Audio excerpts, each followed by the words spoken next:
So eto na mga kaibigan, Coach Tim Con hinangaan ng walang kakupas-kupas na paglalaro ni Jody Vance. Malaki ang naiambag sa team. At Meralco Bolts, Allen Durham babawi po sa Game 2 kontra sa Barangay Ginebra. And bago yan kaibigan, pa-like and subscribe po muna ako at pa-hit na rin po ng notification bell.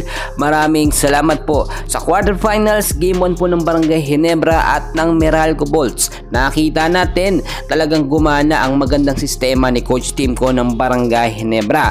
Nagtapos po sa final score na 99-92. Lamang ng 7 points ang Barangay Ginebra. And so far mabigat na kalaban ng Meralco mga kaibigan. Pero nakita nyo naman nanalo po ang Barangay Ginebra. So ang sinasabi natin dito mga kaibigan, kahit mababang puntos po ang naiambag nito nga pong si Jody Vance ay nagkaroon naman ng malakas na depensa ang Barangay Ginebra, which is yan naman talaga ang mahalaga mga kaibigan. Offensa at depensa. Bukod pa po dyan, kabisado pa rin ni Jody Vance ang triangle offense itong si Coach Tim Con.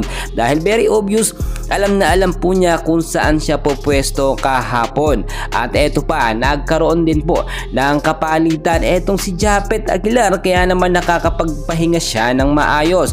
Bukod po sa may kapalitan ito nga pong si Japet Aguilar. Eto namang si Jody Vance mga kaibigan ay malakas pa rin dumepensa. So nakita naman natin kahit papaano nasa adjustment system pa rin itong si Vance, pero mabilis siya nakakapag-adjust dahil nga po sa sistema ni Coach Tim Con na hindi naman binago ang triangle offense nga po. Eto naman pong ating pambato na si Justin Brownlee mga kaibigan. So far ang ganda po ng kanyang pinakita. Player of the game siya mga kaibigan na meron pong 29 points, 13 rebounds at 7 assists po yan mga kaibigan. Kung titignan nyo etong si Brownlee, tama yung kanyang sinabi ng mga nakaraan, kailangan lamang niya maging rehydrated para hindi po siya magkaroon ng muscle cramp. Napuwersa kasi siya nung nakaraan, kaya ngayon magaling na. Kita nyo ang ginawa mga kaibigan. Player of the game siya. Ang ganda pa ng stats niya mga kaibigan at magtutuloy-tuloy po ito.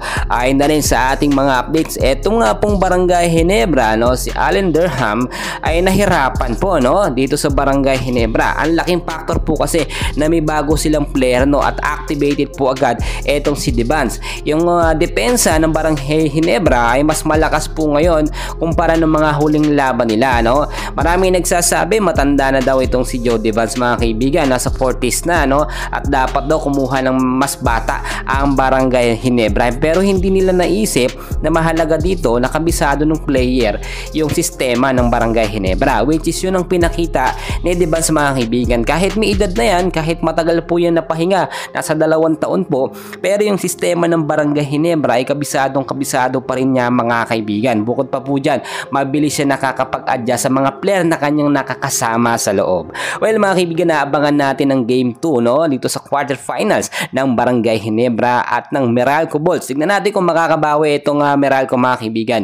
And please huwag niyo pong kalimutan i-like at i-subscribe ang ating YouTube channel. Maraming salamat po.